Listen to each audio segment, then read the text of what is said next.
in a lively green forest, a mother duck built her nest. She tucked it away in the middle of a cluster of cattails, protecting her eggs from any harm. The mother duck sat on her eggs to keep them warm, turning them from time to time with her feet to help them grow. She only left them long enough to eat or take a drink from the stream nearby, and spent the rest of the time sitting on them, imagining what her ducklings would be like. One day, after a filling lunch from the stream, the mother duck hopped up on the bank and shook the water from her feathers. She waddled back to her nest, but frowned when she peered into the middle of the cattails. Something wasn't right. When she'd left, there'd been 6 eggs, but now there were 7, and one of them was enormous. That's not my egg, the mother duck thought, alarmed. What if another bird has somehow lost hers? I would be the saddest duck in the world if anything ever happened to one of my eggs. The mother duck looked around to see if anyone had somehow dropped an egg in her nest, but there were no other birds anywhere in sight. The mother duck leaned closer and sniffed the egg. It was true. Ducks don't have a very good sense of smell, but the mother duck could smell well enough to know this was certainly not a duck egg. She tried rolling it around with her feet, but it was very heavy. This is a swan's egg. That poor mother swan must be so worried, she quacked aloud. The mother duck immediately sat down on her nest to protect the egg. It's what she would have wanted another bird to do for her if she'd lost one of her eggs after all. But as she sat, the mother duck continued to fret. How could a bird just lose an egg? How would a mother swan have even gotten it into her nest in the first place? Then she had a terrible thought. What if this mother swan couldn't care for her egg, or for the beautiful chick that would hatch? Perhaps a swan had come by and placed the egg in her nest, knowing that she would love it and care for it as if it were her own. That's what I'll do, the mother swan thought fiercely. I will love this chick just like it was one of my own ducklings. So she sat on her nest and waited, and waited, and waited some more. Finally, after nearly a month, the mother duck began to feel the tiniest of rumblings from inside her eggs.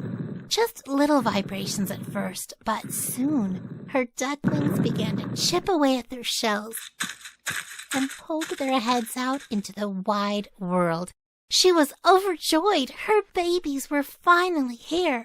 But her heart sank when she realized the swan's egg wasn't doing anything. No tiny rumblings, no little vibrations, no chipping away at the shell. The mother duck knew what she had to do. "Mr. Swan?" the duck called out from the water's edge, not wanting to leave her babies alone. The very old swan from around the bend heard her call and came closer, his head held proudly above his majestic neck. "Mr. Swan, I have a question. I'm taking care of a swan's egg, and I need to know how long until it's supposed to hatch. They're not quite the same as duck eggs, are they?" The swan looked shocked. "You caring for a swan," he said, sneering with contempt. "But you're only a duck. What do you know about caring for a swan? How will the chick ever learn what it needs to know about growing up to be a swan?" The mother duck's feelings were hurt. It was true, she didn't know much about being a swan, but she knew that she loved the egg like it was her own, and she knew that without someone like her to care for it, it would never have been to hatch at all. The mother swan trusted me with her egg. She knew I could do it, she thought. I may not know very much about being a swan, but I know how to be the best mother duck I can, she argued, holding her own head up proudly. I will learn everything I need to know so that my swan grows up to be happy and healthy. It's why I'm asking for your help after all. The majestic swan looked a little embarrassed. "You're right. That wasn't very kind of me. Ask me anything, and I'll tell you whatever I can. The duck soon quacked out question after question, listening very carefully to everything she would need to know. The longer she listened, the more she realized something important. We're not that different, she thought happily. The same things I would do for my ducklings are the kind of things a mother swan would do for her chicks. So how long until my swan should hatch? She asked at last as Mr. Swan turned to go back down the river. It's hard to say, but it does take longer for swans than for ducks. Just be patient. The swan called back with a smile. The mother duck returned to her nest. She fed her hungry babies before tucking them into her feathers to keep warm. With her own brood pouch above and the warm little ducklings all around, the swan egg was nice and cozy. One day, something mysterious began to happen. It didn't sound like little rumblings or feel like little vibrations, but the mother duck knew today was the day her chick was about to hatch. Ew, why does he look like that? One of the ducklings asked when the swan chick appeared at last. Hush, the mother duck said kindly. This is how swan chicks are supposed to look. I'm sorry, Mama. I didn't mean to hurt his feelings.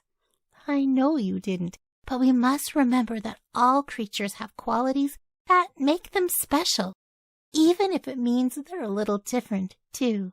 The mother duck peered down into her chick's enormous black eyes and smiled. She had waited so long for him, and now he was finally here. She had wondered if she might love him the same way as she loved her own darling ducklings, and she was so happy to learn that she loved him every bit as much.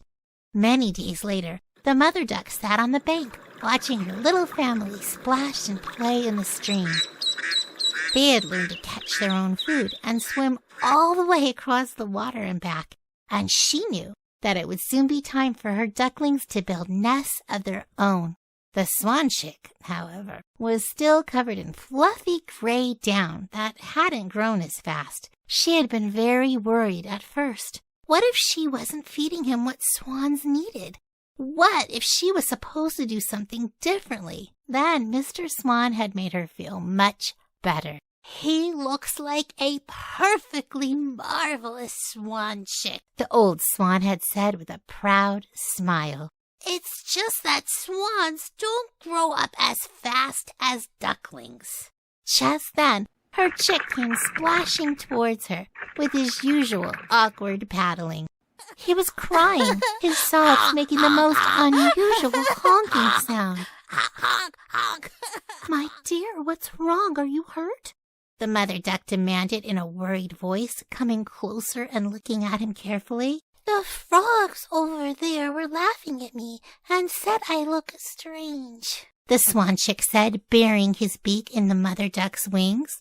There's nothing wrong with how you look, the mother duck answered with a soothing quack. You look like every other perfectly wonderful baby swan. But I don't look like you or my brothers and sisters. They said I'm not really part of your family. The tiny fluffy swan cried, and for a moment the mother duck thought her heart might break. She stepped back and sat herself down on the grass so she could look her little chick in the eye. She held out her wings and cradled his tiny beak, tilting his head to look up at her. My dear, do you remember what I told you about how you ended up in my nest? She asked lovingly. The swan chick nodded, even as his eyes filled with more tears. And you remember how I was so worried about taking good care of you? How I was so excited the day you finally hatched and I got to meet you? You are my family, and you will always be my family. But I don't look like you. They said I can't be in your family because I'm not really a duck. The tiny chick squeaked sadly. You don't have to look like me or even be a duck, the mother duck replied. Families are about love, not looks. The tiny swan chick stepped into her wings and buried himself in her feathers for a long hug. He eventually stopped crying and his little face turned very thoughtful. "Why didn't my mom want to keep me?" he asked in the softest voice. "I don't know the answer to that," the mother duck said honestly, trying not to cry herself. "But here's what I think. I think your mom couldn't care for you, at least not in the way she wanted for you. So she looked high and low for someone who could care for you and love you the way she would have.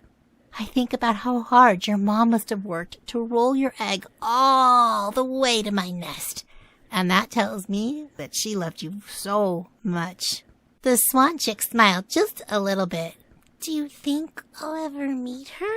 "I don't know the answer to that," the mother duck admitted. "But if you do, I hope you remember that she must have cared about you a lot to find you a new home where you would be loved. And I hope you remember that you had 2 mothers who thought you were the most wonderful swan in the world." The end.